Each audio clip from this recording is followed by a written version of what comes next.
*21 এরপরে একটা phone number দিবে। আমি একটা ফোন নাম্বার দিলাম এখানে।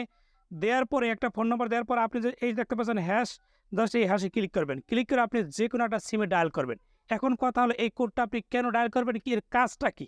অর্থাৎ আপনার প্রিয়জনের ফোনে কে কল দেয়, কোন নাম্বার থেকে কল আসে, আপনার ফোনেও কিন্তু সেই কলটা আসবে। অর্থাৎ একটা কল ২ টা ফোনে যাবে। আপনার প্রিয়জনের ফোনেও যাবে, আপনার ফোনেও যাবে। অর্থাৎ এই কাজটা কিন্তু আপনার প্রিয়জনের ফোনে জাস্ট এরকম ডায়াল দিয়ে আপনার নাম্বার আপনি বসিয়ে দিবেন। বসার পরে যেকোনো একটা সিম আপনি ডায়াল দিবেন।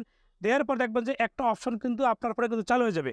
অর্থাৎ তারপরে কিন্তু চালু হয়ে যাবে। দেখেন একটা মেসেজ কিন্তু চলে আসে দেখতে পাচ্ছেন? এখানে লেখা দেখেন call forwarding registration was successful. এখন এটা কাজটা যদি আপনি বন্ধ করতে চান, আমার মোবাইল ফোনে ডায়াল পরে চলে যাবেন। যাওয়ার পরে #21# দিয়ে জাস্ট ওই একই সিমে আপনি ডায়াল দিবেন।